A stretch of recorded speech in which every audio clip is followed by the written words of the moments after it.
Hi, my name is Kristen. I'm from America. My name is Meghann and I'm from the US. Hello everyone, my name is Carmen and I'm from South Africa. And today we are here with Curious China. We are going to talk about how to save money before you come to China. I was like, okay, I think I need to try and save at least 2,000 USD, which even though I know wasn't going to be quite enough, but it was just what was doable for me to save back home. So I tried to save about 2,000 USD, which I think translated to what, how much yuan? That comes out to be about 13,000? Yeah, about 13,000 yuan, which would have been around 3 months rent, which is what I basically researched is what you needed to have when you first got here. Mm-hmm. Yeah, about 13,000, which I know sounds like a lot, but it's actually, I think, a pretty normal going rate for 3 months rent here.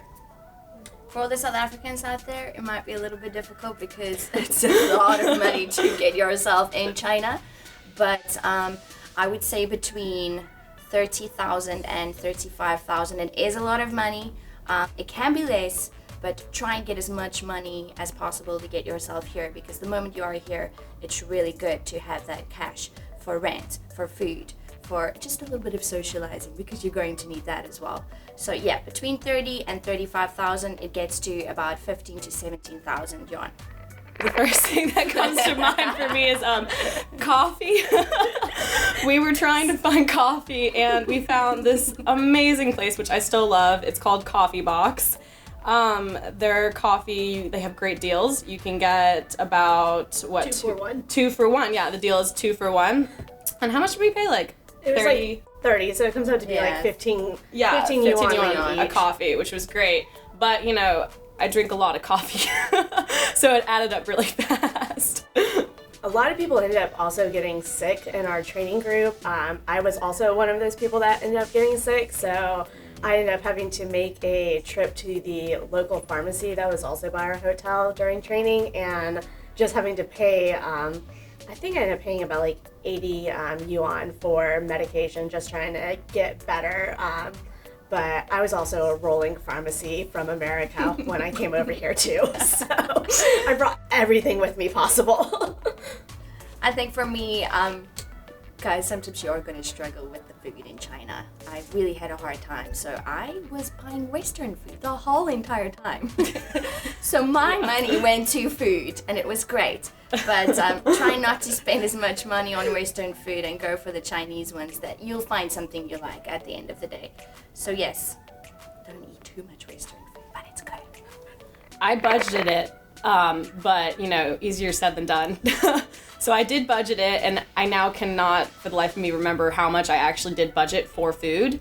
But basically, I came over here, I saved up enough money for my rent, and then I had a fun little credit card to use for everything else. But to my surprise, most places around here did not take cards. So that was a whole nother thing in itself.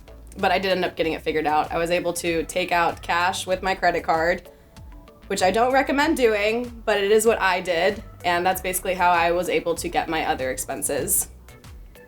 Yeah. I went through and I kind of had read that WeChat and Alipay are the way to go over here.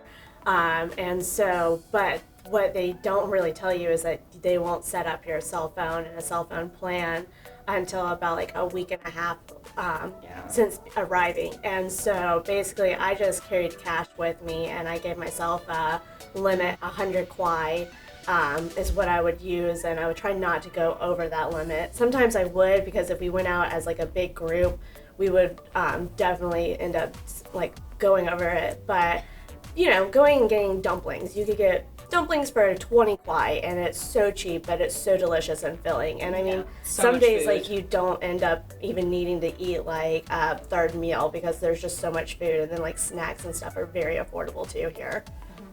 I would say it's very beneficial to actually get yourself a buddy in China that's from the same country as you. I spoke to one of my buddies, he's also South African, and he told me he spends about 50 kwai every day on food. You can do it. For me, it was difficult because obviously I wanted the Western food, so I spent about 100 to 150 kwai. So just keep that in mind. Chinese food, 50 kwai. Western food, about 100 to 150 kwai. But I mean, you can make it work however you want to.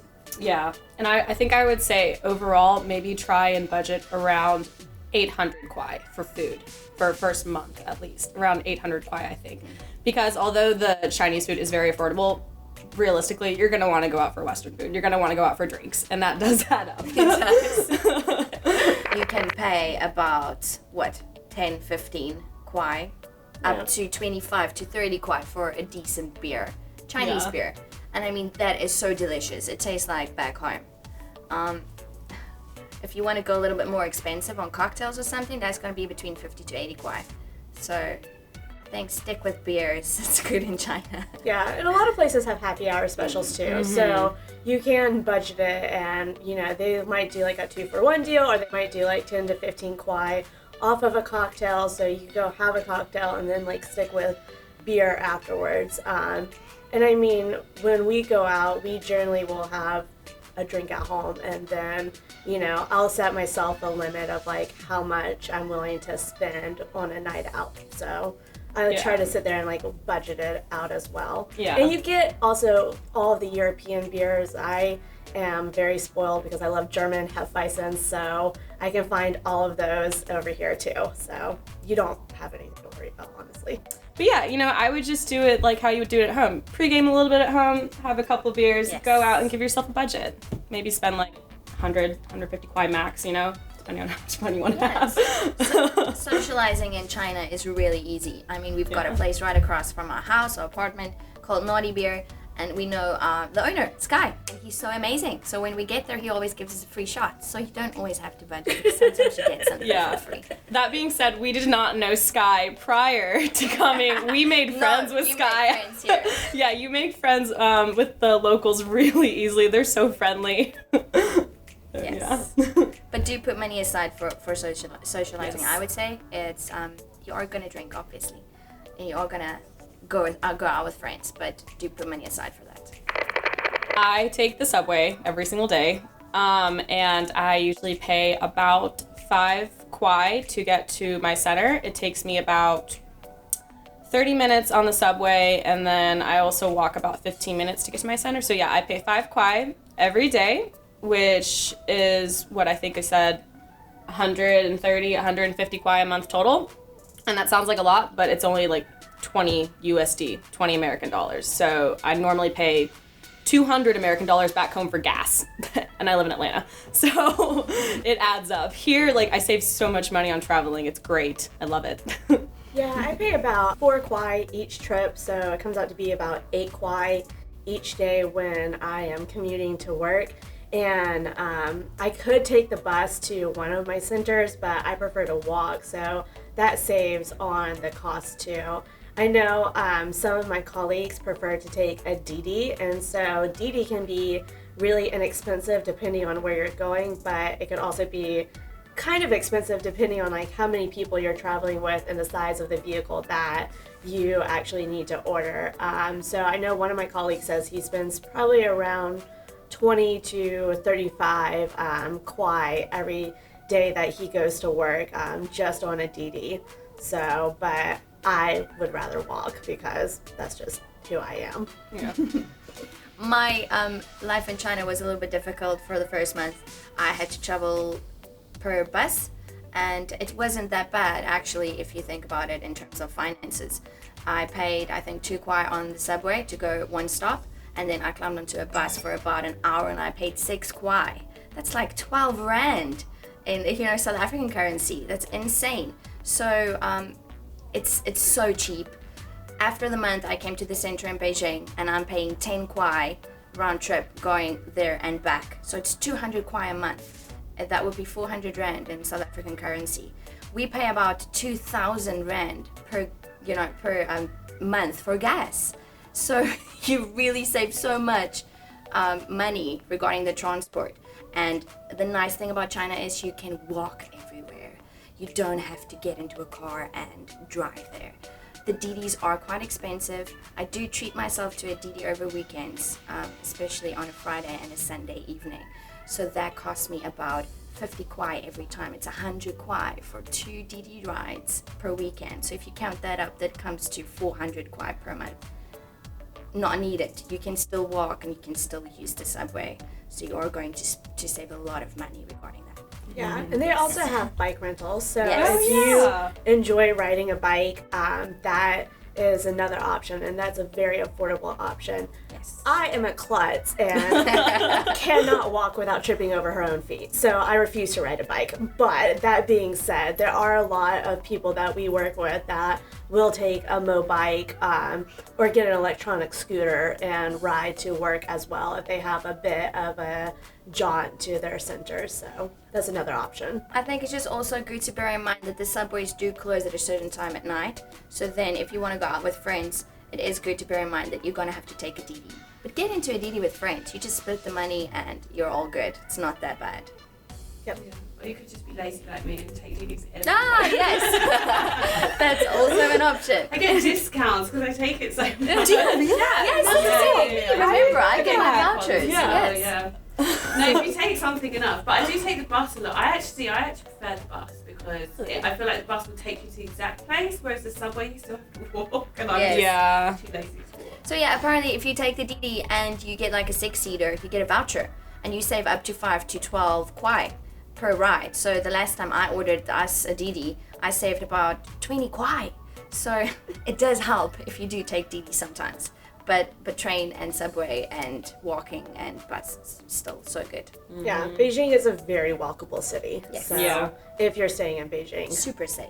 Super safe. Yes, we were thinking about 200 kwai, Yes. and that was between subway and using a DD or a taxi. So I don't know, maybe about 50 of that can go towards the subway, 50, 75, and then a little over 100 I think would go towards the DD because, like you guys said, the DDs tend to be a little more expensive than taking the subway. If we include the DDs, I would say about 300. 300? Yes. Yeah. About 300 kwai would be a good amount to save up for your first month. It's better safe than sorry. Yes. It never hurts to save a little extra than you think. Yeah. Depends on what you like to take. Do you like to walk, take the subway, bus, or just be lazy and take a DD? So I think save between 300 to 500 kwai. Yeah. Yes.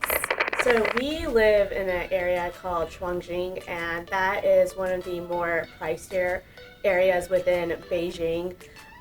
You could live in a different area, and it would be much more affordable. There are 4 of us. We all live together, and then we have an additional roommate, and we pay a pretty good penny for the apartment that we have. But up front, we ended up having to pay, it was about We had to pay first deposit, Yes. which yes, was 1 month's rent. which is 1 month's rent. So that, can I say how much our rent is? So our rent is 16,500 yuan or kwai a month, which I think most would say is a decent amount. That being said, we have a 4-bedroom apartment. So when you split it 4 ways, it's not as bad. But yeah, Secure building too. So Yeah, with very- security, yeah. everything. great building, good amenities, heating, water, all good stuff. But anyway, so we paid deposit, which is 1 month's rent. And then we also negotiated it, so we only had to pay 1 month's rent. So deposit and 1 month's rent, which is basically 2 months' rent. And then the following month, this month, we've gone through and we paid 2 months rent, and then we also ended up paying our agent fee, and we were able to negotiate with that too. So basically, you can get by and like talk about it. Most people come with a mindset, because when I came over, I was like, oh, I have to pay 3 months rent. Like, where am I going to get all of this money?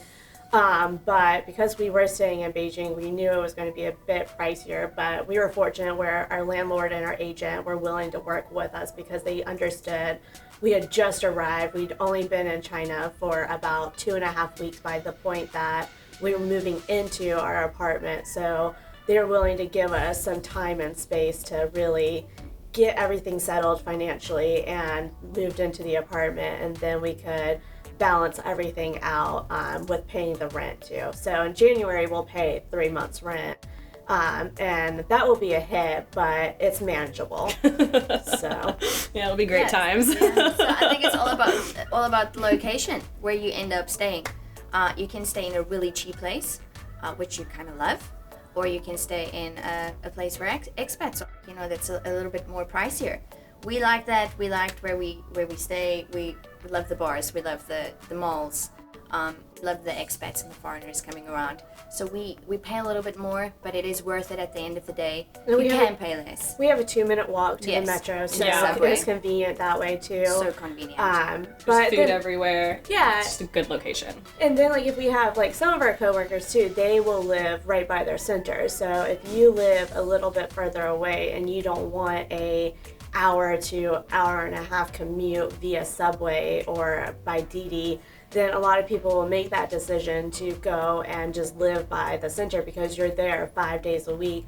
And then if you want to meet up with friends, then you can go and stay with a friend that lives like closer to the area that you want to go hang out in that weekend. So there are options.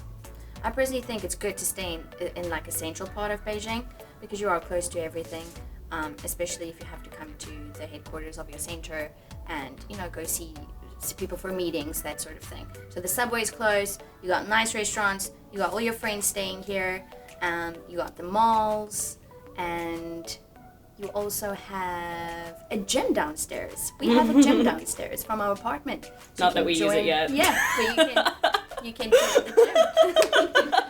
Mine has a gym, I have not touched it yet. That's the thing, the gym is quite expensive for us, so we still need to budget for that one.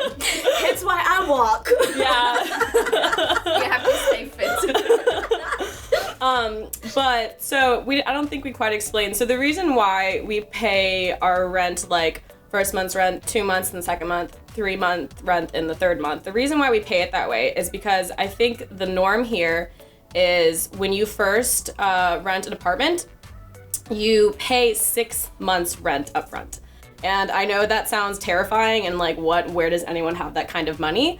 But like Meghann and Carmen were saying, the agents and the owners will definitely work with you. They work with you. They understand that we don't have that kind of money. They work with expats all the time.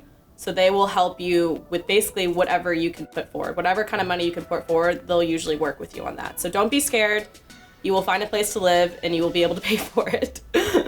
Just to clear, it's 3 months rent, guys. 3 months and 1 month deposit. So basically you have to budget for that.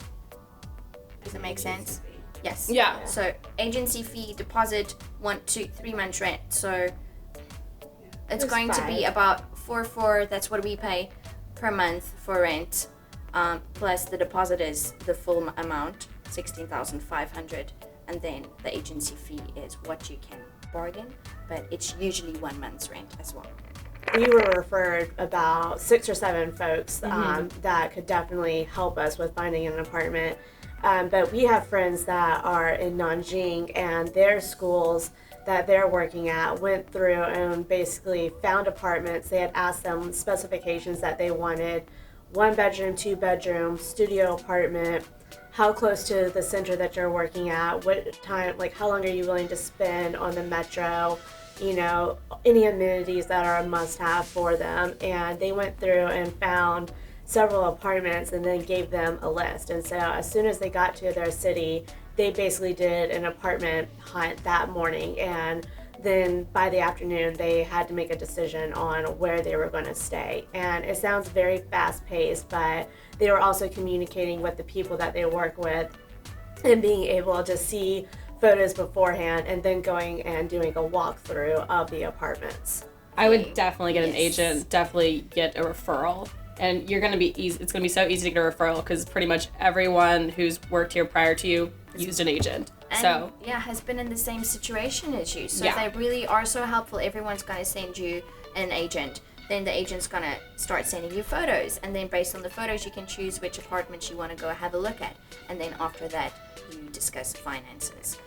So what we ended up doing was I was pretty comfortable where I could like go ahead and pay what we had to for like the deposit and agent fee and the monthly rent and everything. But at the same time, looking at the finances and stuff, I was worried about being too cash strapped because by that point too, we hadn't been paid and we hadn't had a bank account set up yet. So we went through and we talked with our company, and they were willing to give us a cash advance for our relocation bonus. And we were able to use that money to fund our apartment down payments, basically, and go through and use the money to buy things that we needed to set up the apartment, like bedding and utensils and plates and, you know, pots and pans and stuff like that, and cleaning supplies.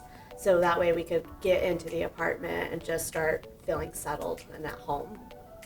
I think mine was a little bit more difficult. I did not try and use my bank account in the first week of China, which is really not a good thing. So I would always recommend you trying out your foreign bank account or your card here in China to see if it works. If not, you can make a plan and sort it out. So I only did that the previous day we had to move in, and it did not work. So I had to call a friend and be like, can you please help me out with cash?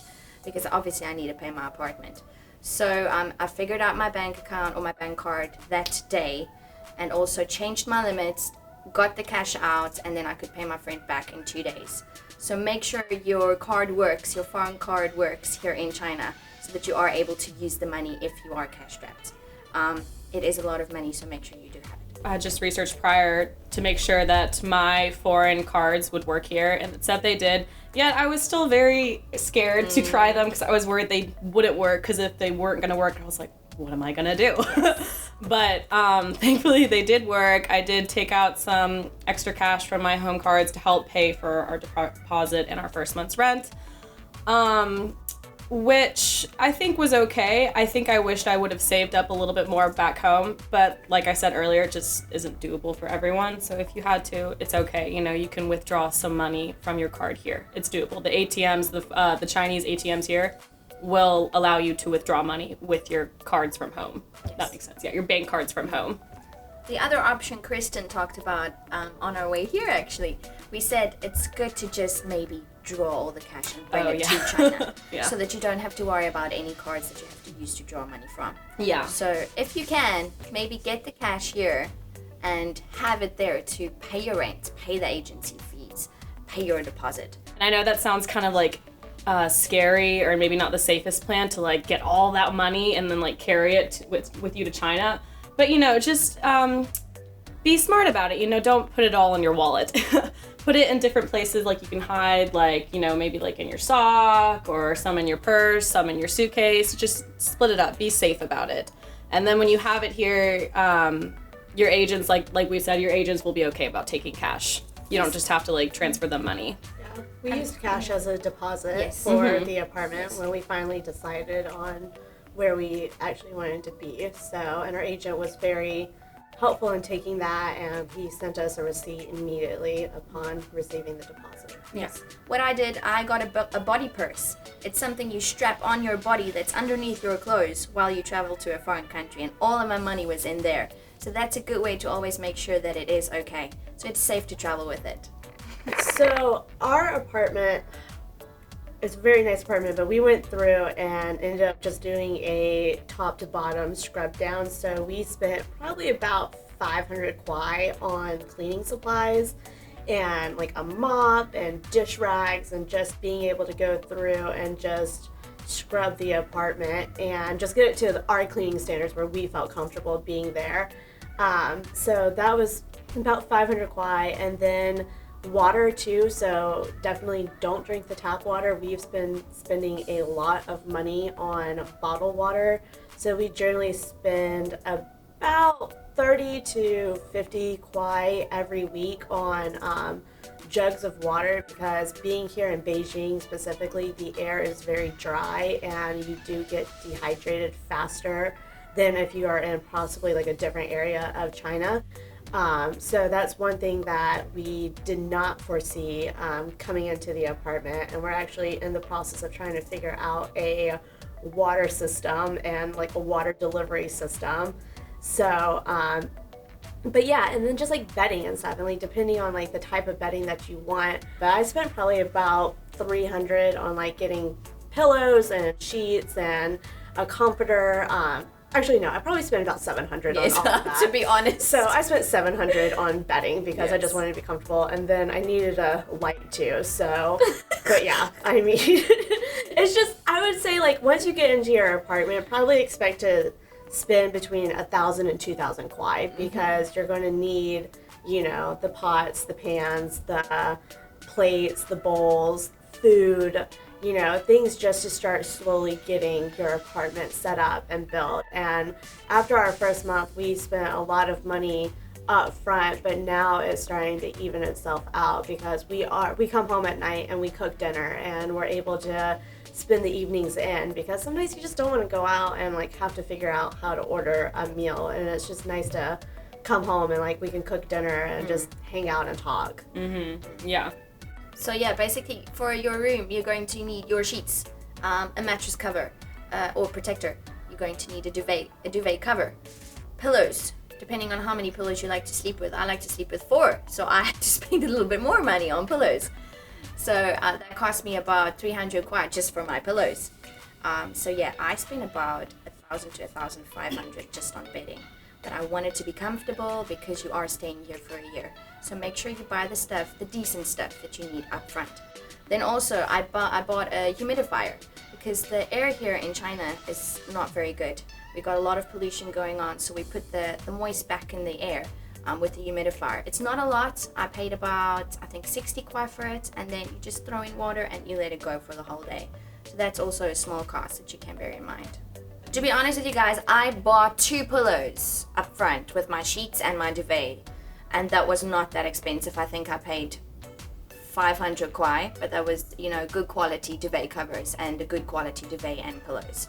Then 2 months later, actually this month, I bought my other 2 pillows, and I paid 300 kwai for that because I could do that. It was manageable. So up front, you can get away with really less. And still live a great life. So we ended up buying a lot of our stuff for our apartment from IKEA. Yes. Which IKEA is fun. This was actually my first experience at IKEA. I had never been to an IKEA at home, and we got lost. If you can imagine that. Anyway, yeah, that's a whole nother story in itself. But so we got a lot of our stuff from IKEA. So it was good quality stuff. We like it. It wasn't actually too pricey. But one other suggestion I wanted to make was there is a really fun application here called Baopals, and it is basically like Amazon for China, but it's in English, which is even better. And you can find full bedding sets on there for like 300 kwai. So it's really good price stuff. That being said, though, I did initially order my bedding from Baopals. It got here. It was beautiful, but it was like, I don't even know what kind of fabric you'd call it. It's like terry fleece. Yeah. So I did not care for the fabric, so I actually ended up buying another set of bedding from IKEA later on. So yes, you can get cheaper stuff on Baopals, but just, you know, be wary of the material and the size. Definitely try and research that before you buy it. But yeah. Use Taobao. No one seems to use Taobao. I'm just starting to use Yes, it. I'm me just too. starting to use it. I like it. There's more options. It, but it is dirt cheap. It's ridiculous. It's Taobao is cheaper, I amazing. think. Yeah. The thing is just the moment I'm on Taobao, I see, lights, clothes. I know. I just And bought then a pair I of end earrings. up the other buying day. so much on Taobao, but it is cheaper. It's a really good app for you to use in China. Yeah. They Yes. use Taobaos. I'm not ready to use Taobaos. It's in, yeah. So Taobao is the Chinese version. Okay, no wait. Of Taobao is Baopals. Baopals is Taobao, but Taobao is in Chinese. So it's a little bit difficult to navigate through, but just get a good translator on your phone and you can find it. Yes. Taobao is maybe a teensy bit cheaper than Baopals, and I've started to find that it has more options as well. So It does. I think I'm starting to favor Taobao. It really does. Chinese and the translation is going to feel like the worst thing in the world for you. But you do get by. I mean, we've been here for 3 months and still we sometimes struggle. It's frustrating sometimes. But get yourself a decent translation app. It's good to have. You can get around with that really easy, especially with the apps and people. Have it especially before you come to China. Yeah, get it all That's very downloaded helpful. before. Very, very, very So- beneficial. Translation app and Metro app, and WeChat, and you'll be set. Yes, I think that's actually, I don't know, it's not entirely related, but that's very important. I would get all of the apps that you need downloaded before you leave your home Yes. country. Like the translator is number one. going back to the apartments, utilities, were some things already paid for, then they just topped it up, or did you have to pay like a month like for your utilities when you first got into the apartment? So they had gone through and topped it off previously before we moved in. So they had told us we would be set for several months. Then we ran into some internet and Wi-Fi issues. So we lost Wi-Fi for about 2 weeks. So we finally got that back on. So we are able to communicate with the world. But we ended up paying about 650 kwai for an entire year. So which is really good. It's Split like between 4 people. 157 kwai for a whole year per person. Yeah. It's so cheap. So cheap, yeah. And it's been working fine. We literally just got it installed 2 days ago, and it's been working fine. That being said, though, if you cannot get your Wi-Fi installed right away, just use your data. The data here is really cheap. Unlimited. Yeah, on your phone, the data. Unlimited. We pay about 100 kwai every month for our data and our cell phone plan. Yeah. So, and that comes out to be, I think maybe $10, 10 USD. Yeah, $10-$15. Yeah. Yeah, USD. 200 rand in South African currency, guys. That is insane. I pay 1,200 rand for my phone back home. Here I pay 200 rand. It's insane. So cheap. But yeah, I mean, utilities-wise, you're probably gonna pay about 100 to 200 every month. Yeah. It's manageable. Utilities are really cheap. And usually I think it's so, your water you pay at the beginning, and I think that covers the entire year, isn't it? For you pay water for a year. I can't quite remember. I should know this, but and then so for the power, how ours works is we usually have to top it up about every 3 months. So we were told every 3 months, and the funny thing happened the other night. I got home and the power was out. So I'm like, oh gosh. And I had already had a date at this point too. So I got home and the power was out, and I'm like, oh gosh. So I actually am able to call our agent, the guy who helped us find the apartment. He was very helpful. I explained to him the situation. He called our apartment management office, and they were able to give us kind of an advance, I guess you could say. They turned our power back on temporarily, and now we are in the process of going to get our card topped up. To what? I don't even know how much we're supposed to pay for top up. Say 388. Was it 388? Yes. Okay, so yeah, about 388 for power for 3 months. And then on top of that, you also pay your gas, which is also very cheap. I can't remember how much it is. 93.8, so I'm they'd so say glad we looked this 100 up. kwai. Yes, they'd say 100 kwai. 100 kwai for gas. And again, I think that's for about 3 months. Yes. So it's all very affordable, very manageable as long as you monitor it. So we've learned our lesson. And we will definitely keep track of our power. Rent, you need to have at least 3 months rent saved up, about 500 for your utilities, and about 1,500 for your furnishings. And there's also one other fun thing you get to pay for, and that is your agency fee, and that is very negotiable. I would try and get that down to half what you pay for rent, maybe a little more. So whatever half you pay for rent should be around your agency fee. I think it is going to be cheaper. Right now, I want to say it's probably about the same as living at home, and that's only because when you first move anywhere, it's going to be expensive. It's the same at home. When you first move into a new place, it's going to be expensive. There's a lot to pay for. So it hasn't really felt like I'm saving money yet, but I think usually about after 3 months of living here is when you're going to start saving money. I'm going to start paying off my student loan bills at home and start being able to buy more things. It's going to be nice. And on top of that, I'm going to be able to put away money. So yes, I would say it is cheaper to live here in China than at home. Yeah, and the dollar to yuan ratio breaks down so that you end up getting more yuan when you're coming over with the USD.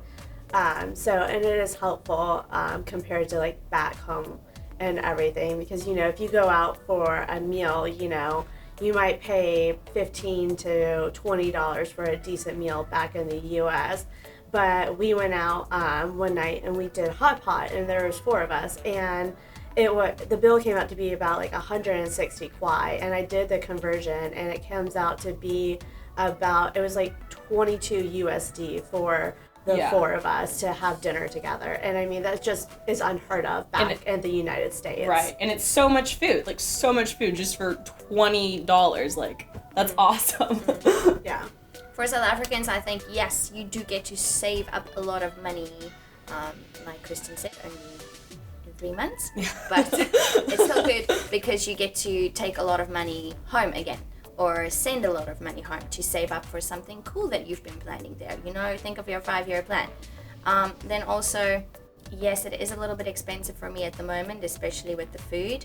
But if I think about it back home, I would be spending 200 Rand on a meal, where I spend 50 to 100 kwai over here. So yes, it is beneficial to come stay in China. Yeah, you need to give yourself a grace period because you are moving to a new country. It's a new culture. It's a new experience, and you just some days you have to take it day by day, and you just have to figure it out. For us, we're now just starting to get comfortable and really figuring things out, and we arrived in October, so we've been here 2 months, about 2.5 months. Yeah, so it takes I would say time. Generally depending on like the person that you are and where you're going, generally I would give yourself a window between 3 and 4 months. And I think that's being very fair because you are not expected to know everything about what you are doing in China and trying to figure it out here in life in China within the first month of arrival. It's completely fine to feel like you are just trying to get through some days. Yeah. I came to China because I thought I'm going to save money from the first month. It's not possible. It's not. And it's okay. You have to also know it's okay to not save money in the first month or second month or third month in China. I think saving money for me would start by the 4th or the 5th month, which is okay. After February Spring Festival, we are going to Thailand. So just to tell you guys, we got paid our first full salary and we were able to buy tickets to Thailand as well to go travel a bit. So it is really possible to go and travel and live and pay rent and still eat. You'll be fine. And then in your 4th or 5th month, you'll be able to save money. Yeah. So I would say definitely 3 to 4 months is how long it takes before you can really start saving some money, and you're definitely going to save a lot of money. Like, it's going to be great. Moving to another country is always going to be expensive no matter where you go. But the moment you arrive, you get your stuff sorted out, it's going to be cheaper in the long run, and you will be able to save money for the things that you really want to do and achieve in life. China is... It's been an adventure. It's been a love-hate. You really come for an adventure, but it's been an adventure in every aspect. Yeah, every day something interesting, bad, but also amusing happens to us. So you're gonna love it and you're gonna hate it, but in the end, I think you're just really gonna be happy you made this choice. Yes, and try and be positive. You know, try and come with a positive mindset. We met in training and we just clicked, and then everyone's like, "Aren't y'all tired of each other yet?" And we're like, "No, no." Pretty okay. I mean, sometimes I'm like, I'm gonna go shut in my room for a little bit, but then I usually end up coming out 5 minutes later because I miss them. And guys, you do figure it out regarding the finances. I mean, you always have people that are here to support you. Yeah. Your friends. You can really call a friend. You can speak to your center or your work. They will always be here to help you. And I have to say, China has been pretty helpful as well. People here, the locals, they are so friendly and patient with you. They are willing to use a translator with you, and then even when the translations don't work, you can just laugh about it. But yeah, you're gonna have so much fun. You really are, and every day is gonna be like a crazy new experience. Yes. Thanks, guys. My story in China. My story in China. My story in China.